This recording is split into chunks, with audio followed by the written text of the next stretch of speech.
لأبيه يا أبت لم تعبد ما لا يسمع ولا يبصر ولا يغني عنك شيئا يا أبت إني قد جاءني.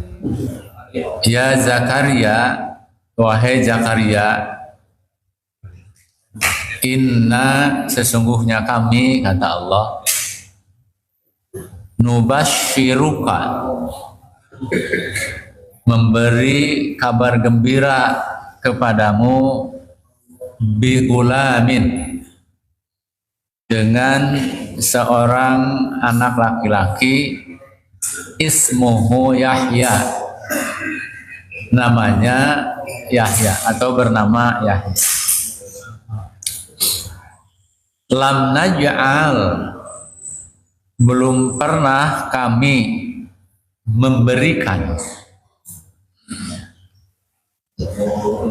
lahu kepadanya, lahu atau ya, min qablu, sebelumnya samiyan nama. Jadi yang kami, kata Allah, belum pernah memberikan nama itu kepada seorang pun sebelumnya.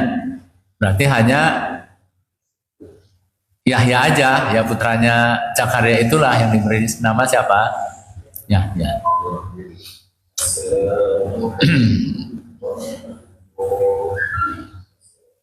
Cerita atau kisah Nabi Zakaria ini nanti akan berlanjut sampai beberapa ayat ke depan.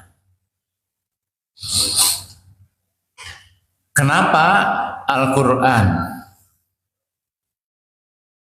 menceritakan kisah-kisah nabi-nabi atau orang-orang soleh terdahulu? Karena Al-Quran itu menggambarkan tentang karakter manusia dari dulu sampai sekarang, ya seperti itu, tidak ada perubahan.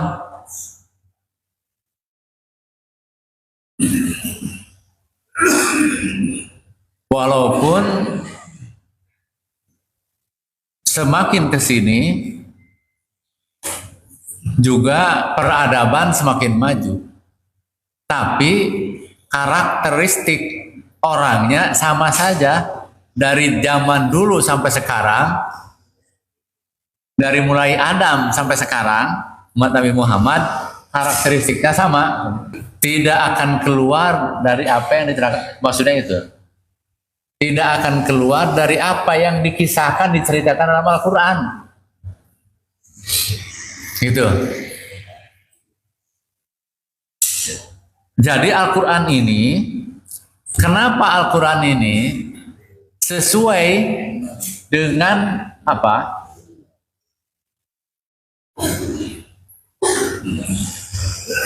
Segala zaman. Sesuai. Kenapa? Karena tadi semua karakteristik manusia itu diceritakan dalam Al-Quran dari mulai ciptaan manusia yang pertama sampai yang sekarang kita ini persis sama seperti yang ada di dalam Al-Quran ini. Yang berubah hanya zamannya saja. Yang berubah hanya peradabannya saja. Jadi peradaban manusia, peradaban itu adalah menunjukkan sebuah puncak perkembangan yang terjadi. Ya, baik itu budaya, ilmu, teknologi, sains dan sebagainya, itu terus berkembang. Maka itu disebut dengan peradaban. Tapi sebagaimanapun berkembangnya peradaban itu, tetap saja yang menjadi subjek dan objeknya adalah manusia. Dan manusia itu ya begitu. Walaupun teknologi sekarang luar biasa canggihnya. Bahkan sekarang dengan zamannya AI itu sudah luar biasa. Segala sesuatu yang kita tidak paham tinggal nanya kemana. Tapi pelakunya siapa? Ya manusia. Yang mempunyai karakter yang sama seperti yang diceritakan oleh Allah, yang dikaji, yang difirmankan oleh Allah di dalam Al-Quran. Makanya ini pun harus kita sabar. Surat Maryam kan menceritakan kisah Zakaria nih. Dari mulai Zakaria berumah tangga, tidak dikaruniai apa, terus kemudian apa? Ya, berdoa, kemudian apa? Khawatir dan sebagainya. Nah, kekhawatiran, keinginan, harapan yang dilakukan oleh siapa? Ada nggak dalam diri kita itu? Ada. Tapi kemudian nanti mana karakteristik walaupun ada dalam diri kita sama nggak dengan orang-orang yang diceritakan oleh Allah dalam Al-Quran gitu kan? Yang soleh gitu maksudnya. Wajar ketika kita ada harapan, ada keinginan. Wajar ketika kita ada kekhawatiran. Wajar ketika kita terus bersabar. Tapi semuanya mencontoh kepada apa yang dikisahkan dalam Al-Quran. Zakaria ini berarti luar biasa apanya? Sabarnya. Makanya wasta'inu bisobri. Dan tanpa batas. Karena Zakaria juga dari mulai masa muda sampai masa terus berdoa, berharap pada siapa?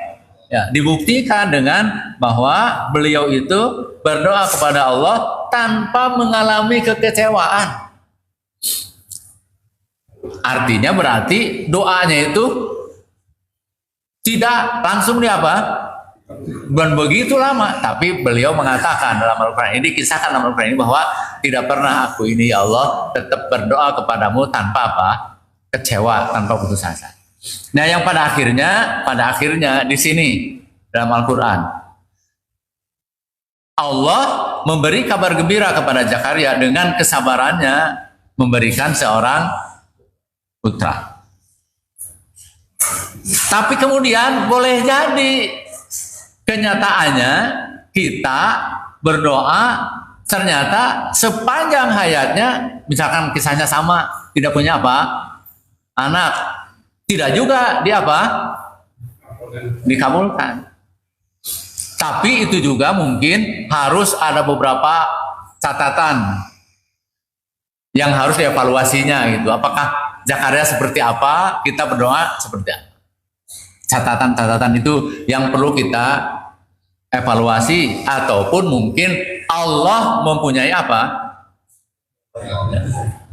ada yang lebih baik ya ketimbang Allah memberikan seorang gitu. Ya Zakaria, inna nubashiruka bigulamin ismuhu Yahya. Nahnu nubashiruka. Di sini tuh masih tetap aja Allah menyatakan nubashiruka biwasitatil malaikati. Lewat perantaraan siapa? Malaikat. Padahal kuasa nggak Allah memberikan seorang putra kepada siapa? Tanpa ada ya proses perantaraan siapa? Nah, tapi lagi-lagi Allah selalu menyatakan seperti ini. Padahal nanti ke bawahnya gampang saja sebetulnya tinggal mengatakan kun fayakun, selesai. Tapi begitulah Allah menceritakan, memberikan sebuah proses kepada kita sebagai manusia, termasuk dalam penciptaan Nah, gitu. Luar biasa nih kajian. Udah pada tahu. Ya. Begulamin, seorang putra yusamma Yahya. Ya, yang diberi nama Yahya kama fi Ali Imran. Sebagaimana termaktub dalam surat Ali Imran. Fanadathul malaikatu wa huwa qaimun yusalli fil mihrabi annallaha yubashshiruka bi Yahya. Ketika, nah ini Ali Imran ayat 39 kalau nggak salahnya. Dari 38 ya, ini 39. Ketika Nabi Zakaria terus berdoa dan melakukan sholat di mihrab, dan kemudian Allah mengabulkan doanya, fanadathul malaikat. Kemudian malaikat memanggil Zakaria, wa huwa qaimun, sedangkan Zakaria itu lagi berdiri, yusolli, melaksanakan apa? Sholat fil mihrabi. Jadi sebetulnya kalau tadi dikatakan bahwa biwasitatil malaikati, malaikat hanya memberitahu saja sebetulnya, Mas. Kepada siapa? Zakaria, doamu dikabulkan, Allah akan memberikan seorang putra. Hanya memberitahukan saja. Tapi kemudian Allah menyatakan di sini biwasitatil malaikati. Begitu prosesnya dan begitu luar biasanya apa? Menghargai. Walaupun hanya memberitahukan saja, dan malaikat tidak mampu untuk menciptakan siapa? Iya. Ya, Annallaha yubashiruka biyahya. Sesungguhnya Allah, wahai Zakaria, ini jadi ada kabar gembira dari Allah, kata malaikatnya, bahwa Allah akan memberikan seorang putra yang bernama Yahya. Lam naj'al lahu min qablu samiyya. Ai lam yusamma ahadun qablahu bi Yahya. Yang sebelumnya belum pernah ada seorang pun yang dinamai dengan apa? Berarti hanya putra Zakaria aja yang dimenamai siapa? Mana? Fahuwa ismun. Maka dia itu, Yahya itu ismun, sebuah nama, fadun yang unik.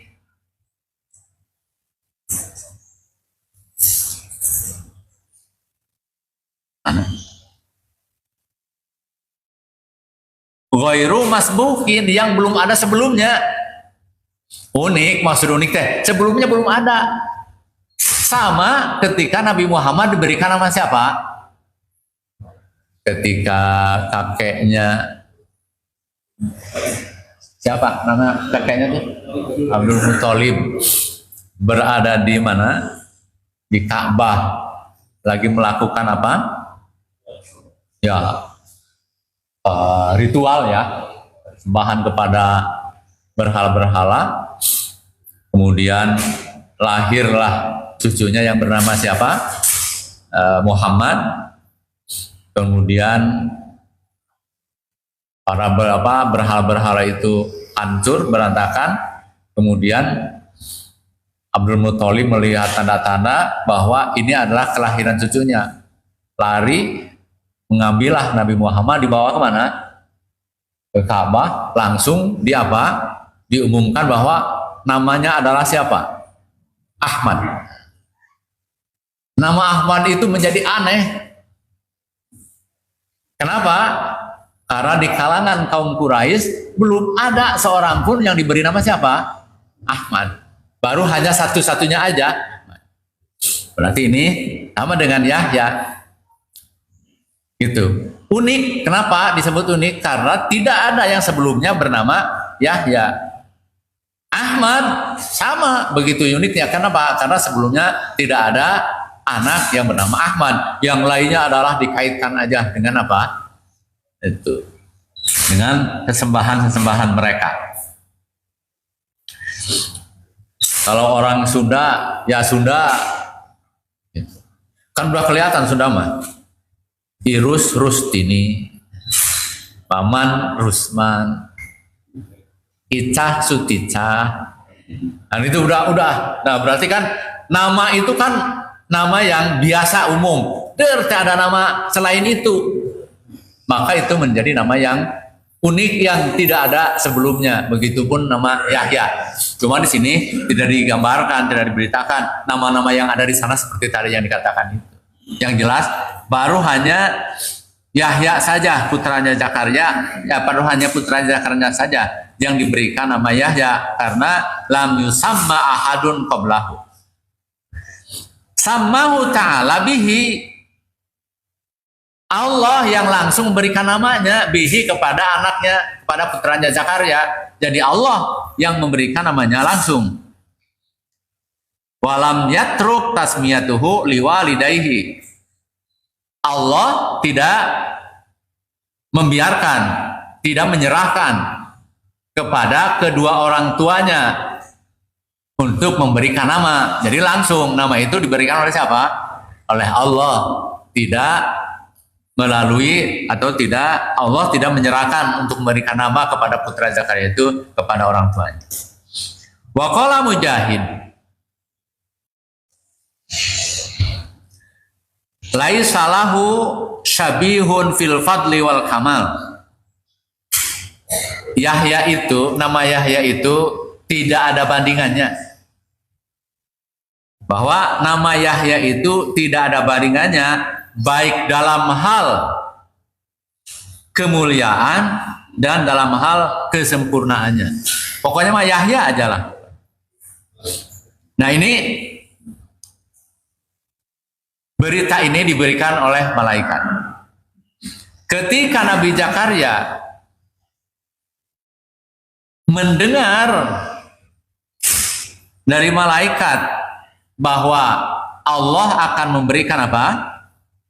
Seorang putra sebagaimana yang termaktub dalam surat Ali Imran ayat 39, maka Nabi Zakaria juga mengatakan, qala rabbi anna yakunu li gulamun.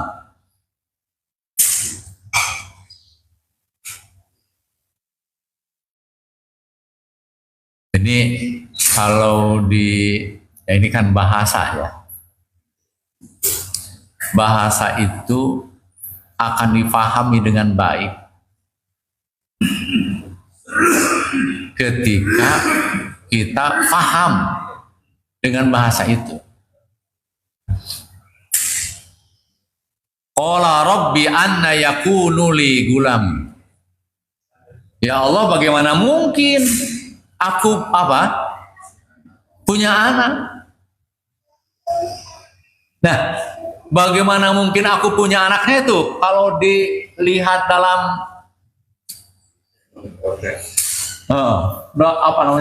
raut muka, mimiknya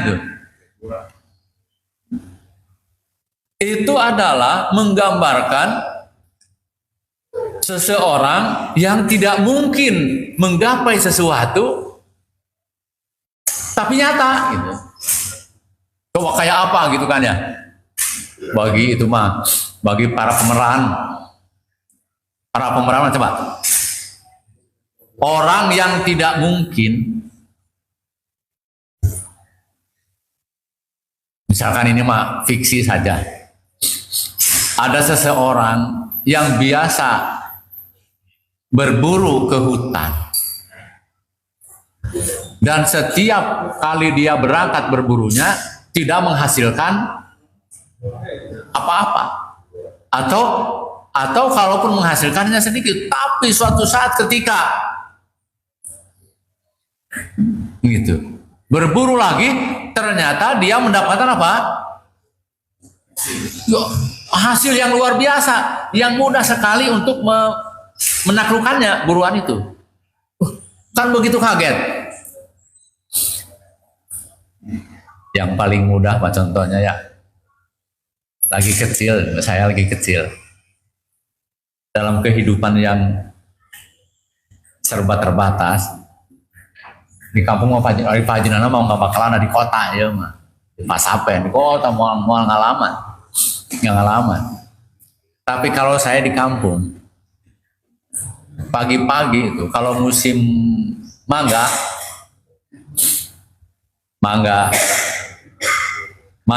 hutan lah, limus disebutnya itu, buah limus itu berada di kebun-kebun yang luar biasa rimbunnya. Ketika udah waktunya matang, terkadang sama orangnya juga nggak dipedulikan, nah, apa mah nggak begitu mah. Akhirnya pada apa? Pada jatuh. Itu anak-anak kecil yang sebaya dengan saya, SD kelas 2, kelas 3 sampai kelas 6 gitu. Kalau bangun pagi bukan sholat subuh, tapi apa? Ya nyari mangga yang jatuh. Banyak kan? Suatu saat mah nggak ada apa?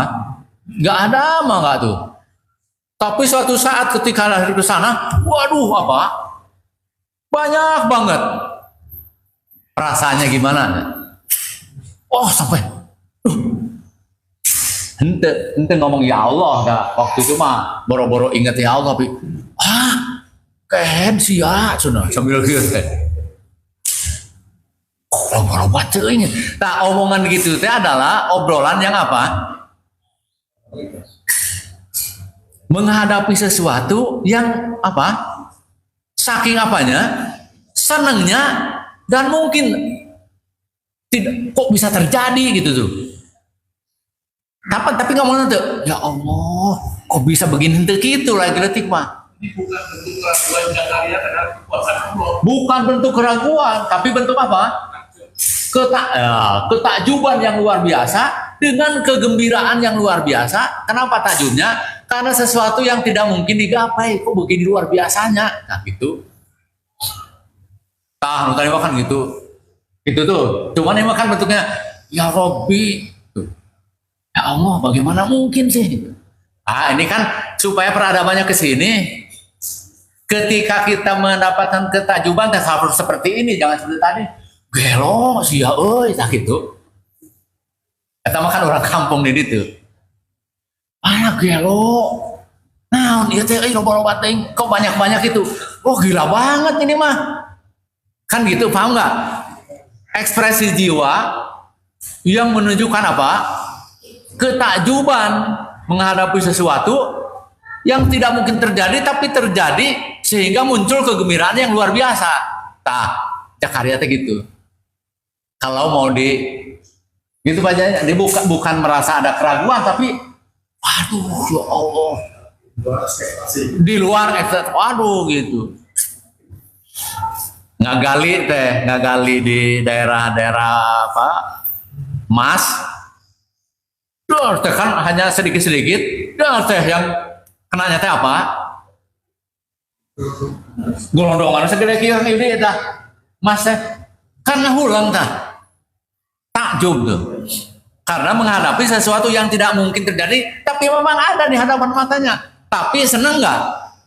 Seneng tak gitu yang dihadapi Zakaria ketika itu tuh. Sehingga beliau mengatakan, qala rabbi anna yakunu li gulamun. Bagaimana mungkin ya Allah? Tapi seneng gitu. Kenapa begitu? Coba bayangkan begini. Kaifa yakunu li gulamun? Bagaimana mungkin saya punya anak? Bagaimana mungkin mangga segini banyaknya gitu? Kan gitu. Ini bagaimana mungkin saya punya anak? Kenapa ketidakmungkinan itu? Wa huwa istifhamun ta'ajjubun wa sururin. Wa huwa istihamu ta'ajjubin wa sururin bil amril ajibi. Pertanyaan ini adalah pertanyaan yang penuh ke apa? Ketakjuban itu. Dan kegembiraan. Takjub tapi apa? Gembira, senang luar biasa gitu. Sehingga ungkapan jiwanya seperti itu. Dari dia daftar kuliah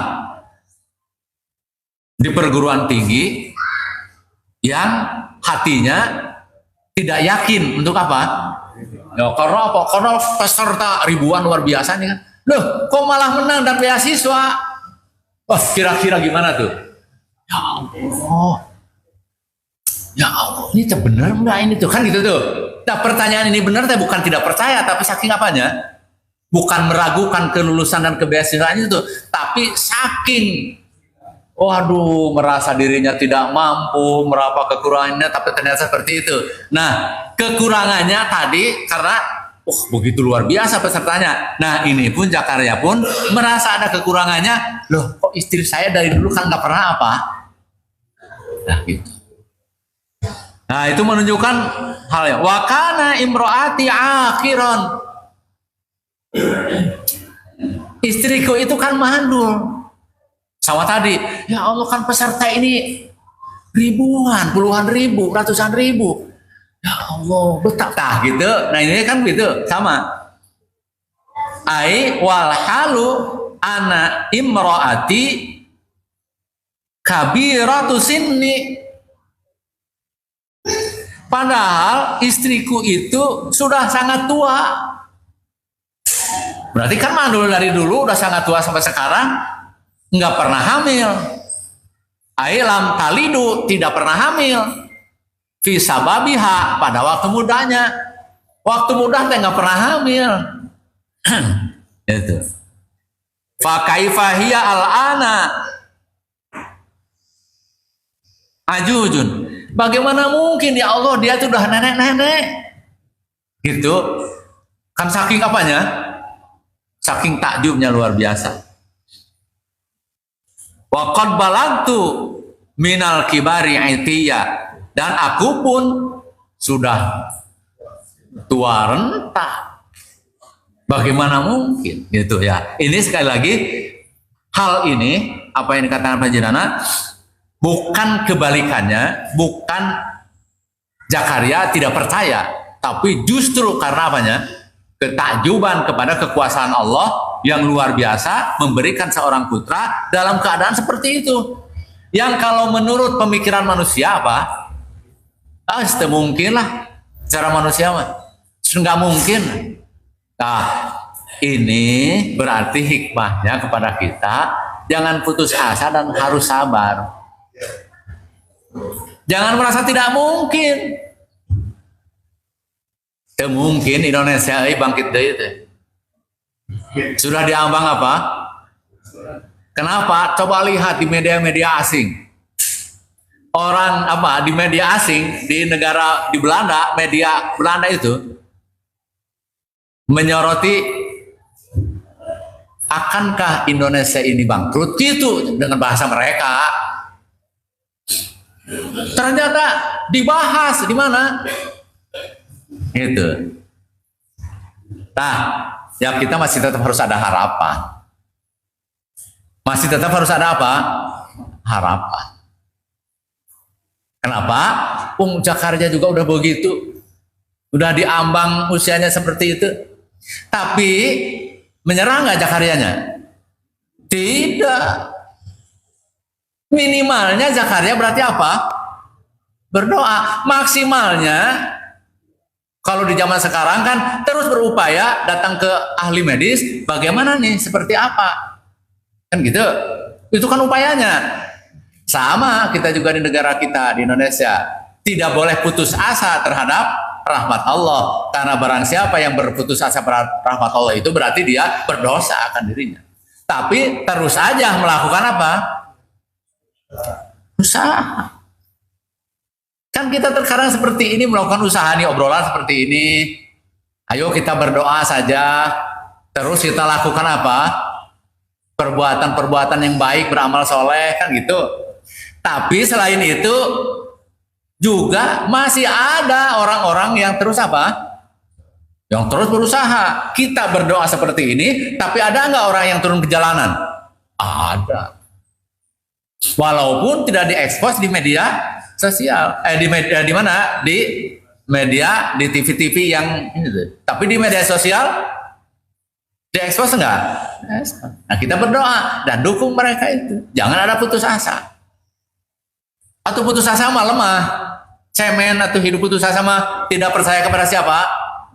Kekuasaan Allah. Yang kekuasaan Allah itu luar biasa pada itu. Masalah nanti kemudian, oh ternyata berhenti, mundur, turun. Itu kan kekuasaan siapa? Kekuasaan Allah. Tapi tetap ada upayanya. Gitu. Nah, ini pun Zakaria melakukan upaya itu. Dan kita jangan saling menjelekkan di antara kita. Ustaz, kudu nama Ustaz udah turun ke lapangan. Turun ke lapangan. Kita sama-sama berjuang, berusaha sesuai dengan apanya? Kapasitas. Saya berusaha sebagaimana bidang saya. Saya punya santri, punya pesantren, punya sekolah. Saya didik mereka semua menjadi orang-orang yang apa? Kan itu. Kita sama-sama juga membesarkan anak bangsa. Tapi kan nggak kelihatan. Karena yang kelihatan saya di sini saja. Bahkan boleh jadi banyak yang tidak tahu juga bahwa saya itu ada sekolahnya, ada pesantrennya. Mungkin banyak yang tidak tahu. Tahunya hanya gini aja. Maka ketika hanya tahu begini aja, kan jangan hanya kajian saja. Ya, kita padahal banyak sekali di luar-luar ini orang-orang umat-umat Islam itu banyak yang berjuang tanpa ekspos dan tanpa tahu. Ya kan? Tanpa tahu. Saya membina ini, ada orang-orang juga yang memperhatikan.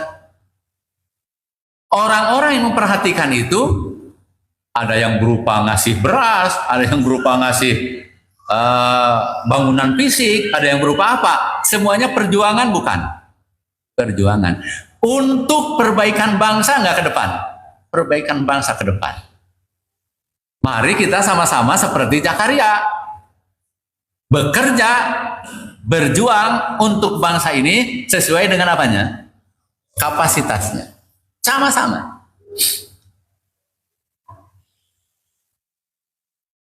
Pak Haji Nana walaupun begini nih, Pak Haji Nana sampai ditanyain Pak Haji Nana sama Pak Sauri. Ustaz, Pak Haji Nana kemana? Berarti kan Pak Haji Nana nempat tuh di hati Pak Sauri. Ada apa? Pokoknya Pak Haji Nana bilang, Pak Sauri kalau tanah Pak Sekda mau dijual, bilang ke saya, mau saya beli, mau buat pesantrennya Ustaz Maman. Arinder teh Pak Sekda teh sudah bikin rumah di sana, dibawaan barang-barangnya. Minggu kemarin teh apa? Dibawa balik lagi barang-barangnya. Ustaz beli wae cenah tanah teh dijikeun satukan aja ke sana. Iya. Tapi itu Pak Sauri dengar gitu, Pak Haji Nana udah sering ketemu nggak? Sering, nanti saya sampaikan. Artinya bahwa perjuangan ini ada. Semuanya punya peranan sesuai dengan apanya? Kan gitu. Genteng 16.000 kan naikannya 2 jam. Jangan dipandang bukan perjuangan. Itu apa? Perjuangan karena untuk apa? Menopang keberlangsungan anak bangsa ke depan. Anak bangsa itu yang kita lagi ini kan semua itu. Anak bangsa ke depan. Itu Kang Yudi ya, walaupun Kang Yudi pun tentang saya mah karena tenang. Kan gitu, bisa dipahami nggak? Nah inilah hikmahnya dari kisah ini. Ini adalah cerita kisah yang kalau kita meneladaninya maka kita akan sesuai dengan ini. Jadi ketika mengalami sesuatu yang takjub, yang tidak mungkin ininya, bersyukur kepada Allah. Bukan kemudian tadi, wah gelo edan sia gitu. Kan sekarang mah gitu di media sosial kan. Anjir gitu. Bukan kemudian subhanallah, masya Allah. Nah inilah hikmahnya kita mentadaburi membaca Al-Quran gitu. Itu ya. Seperti Zakaria. Jadi kisah ini masa lalu, tapi sampai sekarang sama enggak? Ya sama, keluh kesahnya sama. Sama keluh kesah, tapi ini mencontohkan dalam keluh kesah mempunyai seorang anak, karena belum punya anak. Kita juga sama, lagi keluh kesah sekarang teh dengan keberadaan apa? Iya, anak juga iya. Wah, sekarang di gen apa sekarang tuh? Gen Z ya? Atau apa tuh? Ada anak ke orang tua, subhanallah. Aduh ya Allah, Robi bagaimana itu? Dan kita juga tidak bisa kemudian, ya Allah kan saya teh nyuruh ngarahkan baik orang lain, kok anak sendiri nggak bisa diarahkan?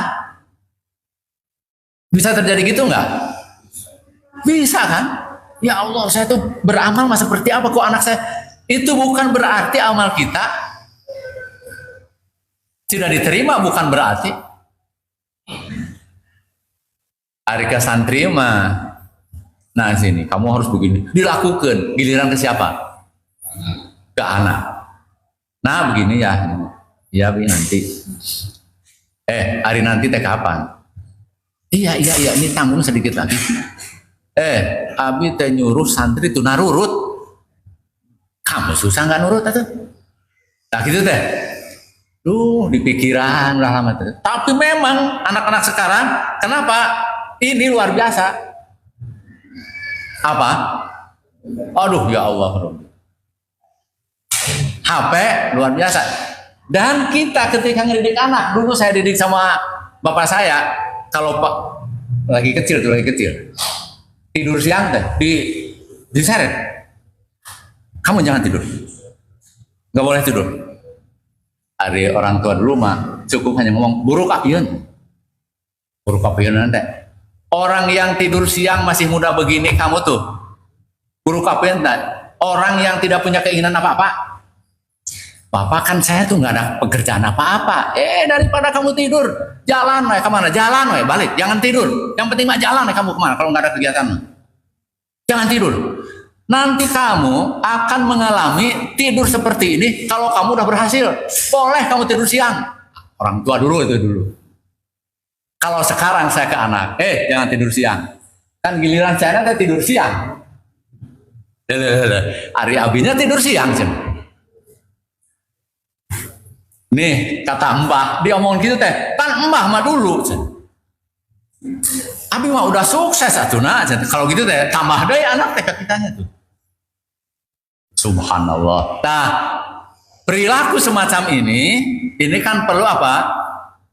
Kesabaran dan perlu apa? Doa. Ya sudah kita terus aja setiap waktu, setiap saat apa? Berdoa dan jangan putus. Jangan juga mengklaim bahwa anak kita sudah apa?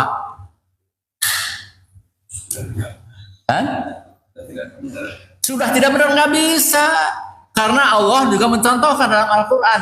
Kita tidak boleh mengklaim orang lain yang sekarang belum sholat, kemudian kita klaim ahli neraka aja. Nggak bisa, kata Allah tuh. Kenapa? Kan masih hidup. Siapa tahu di tengah-tengah apa? Berjalanannya apa? Bertobat. Dalam surat Al-Furqan, Al-Baqarah Al-Furqan ayat 82, enggak dalam Al-Furqan.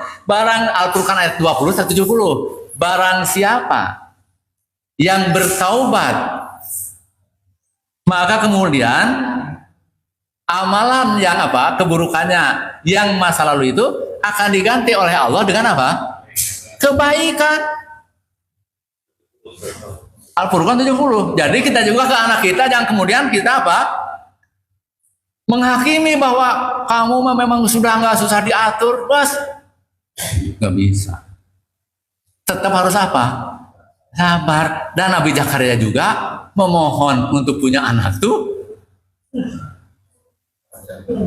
Berarti kita juga ketika mendidik anak kita yang seperti itu, berarti harus sadar. Cuman lagi-lagi terkadang proses yang mungkin agak keliru. Contoh begini, ya nggak tahu nih, ini mas saya merasa sama orang tua tuh dia apa? Pokoknya mah tidak ada hari tanpa kerja. Pagi-pagi harus benerin air supaya sawahnya terairi. Nanti pulang sekolah harus ngairin air yang di sebelah sana, sawah di sana, walaupun sawahnya sawah-sawahan. Kemudian, dalam hati saya, nanti saya mah kalau punya anak nggak beginilah. Kalau punya anak nggak begini. Saya punya anak, ke anak tuh nggak begitu. Dan karena saya juga mengikuti model pendidikan modern, sudah anak tuh nggak usah sejak kecil tuh disuruh pakai pakaian apa, misalkan pas waktunya duhur, ayo sini nak sholat duhur, pakaian sarung, pakaian yang rapi, atau ke anak perempuan, ayo nak sejak kecil pakai apa, kerudung. Dalam teori pendidikan modern kan nggak usah begitu. Justru pendidikan yang berhasil itu adalah pendidikan ketika dia melakukannya dengan sadar. Ternyata sadar ternyata. Saya mencoba begitu. Jadi anak tuh saya. Cuman dalam hal-hal masalah apa? Masalah pembelajaran ngaji Al-Quran diajarin. Dari mulai kecil diantarin terus sama saya ke qiraatin dan sebagainya. Tapi yang lainnya teh apa? Di rumah nggak disuruh apa? Nyapu, nggak disuruh apa? Aduh, sampai kayu, nah udah gede hese. Berat ternyata. Oh, berarti ada betulnya. Memang pendidikan mah kudu diapakan? Dibiasakan sejak kecil. Dah saya mah waktu SD kelas 2 teh pel cenah. Mimin teh. Itu tuh masih ngebul tuh ketinggal itu. Beresan. Tuh. Masih ini. Oh, ternyata itu ada baiknya. Sehingga kemudian saya kesininya ke anak yang bungsu mah yang terakhir, nah kamu harus rajin bersihkan. Bukan Abi ingin apa diam, tidak. Abi itu mampu untuk melakukan itu, tapi kamu harus melakukannya. Akhirnya nuka tempuhan bungsu. Gitu. Kenapa? Karena yang di sininya mengikuti pola-pola pendidikan yang apa? Ternyata subhanallah. Udah biarin aja anak mah sesuai dengan keinginannya. Nanti juga dia akan sadar. Waduh, ternyata lama sadarnya, udah gede teh susah. Udah gede teh, kamu harus ini kan. Ya Allah Rabbi subhanallah. Sehingga di sini tuh kekeliruan saya dalam mendidik, ternyata di dalam Al-Qur'annya kan nggak begitu. Saya melakukan pendidikan kepada anak yang apa? Tidak sesuai dengan apa? Karakter yang ada di dalam Al-Quran, tapi lebih memilih apa? Pendapat-pendapat tokoh-tokoh pendidikan yang benar. Dalam pemikiran, oh benar ya. Orang yang melakukan dengan kesadaran itu bagus. Tapi ternyata tanpa kebiasaan, kesadaran itu susah untuk dia apa? Saya suka luar biasa senangnya melihat cucunya Pak Haji Yusuf Jidan. Itu Jidan. Walaupun ada nama gondrong kayak Jidannya. Jadi pesantren menjadi gondrong. Kena naon gondrong kena. Apalagi kuliah bukan di tarbiyah kan ya. Kuliah di hukum, bukan di hukum, di masalah hukum. Itu mah kan bebas, pasti mau gondrong mau apa juga bebas. Kalau tarbiyah mah kan kudu rapi. Yang saya salut, setiap ada kajian hadir aja Jidan teh. Saya ngajak anak saya. Mah kan geus pasantren atuh bisa. Kalau diajak deui. Masa ngaji terus kan ate udah pesantren. Bukan gitu nah. Dari pesantren itu justru di sana dilatih supaya menjadi terbiasa. Bukan pesantren itu merupakan penjara dan hukuman, setelah pulang dari pesantren menjadi apa? Sekalinya nganter. Dilihat budak kemana itu? Bahkan kejadian kan Pak Jisas ya di masjid mana? Al Hasanah. Pak Jisas saya kan ada waktu saya kemarin karena saya suka ngedadak pusing tuh. Alhamdulillah hari ini kan orang-orang yang sudah kenal. Rajinannya berantai. Saya sebenarnya nggak pernah seperti itu. Hari giliran ngaji di orang lain, di masjid lain, sampai berdiri susah, sampai saya sholat dibawain kursi, sholat duduk. Astagfirullah. Saya tuh diantar sama anak. Giliran keadaan begitu, yang mijitin Pak Haji Saskoyo, Pak Iskandar sebagainya, saya nanya, anak saya kemana? Pas pulang setelah kajian, terong datang. Nak, ayah kamu di mana? Di Masjid Merah, mas sholatnya. Allahu Rabbi. Kenapa berada di Masjid Merah sholatnya, nak? Tahu nggak kalau bagaimana kalau habis sakit bagaimana?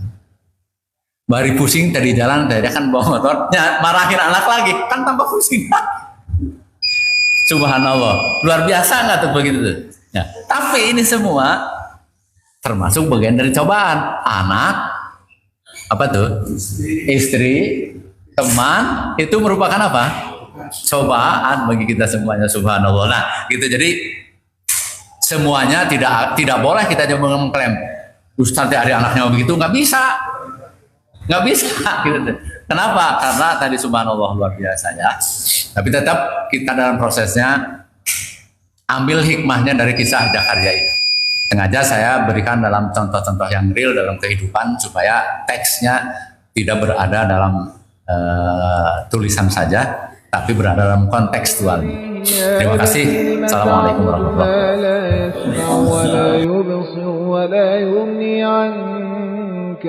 wabarakatuh.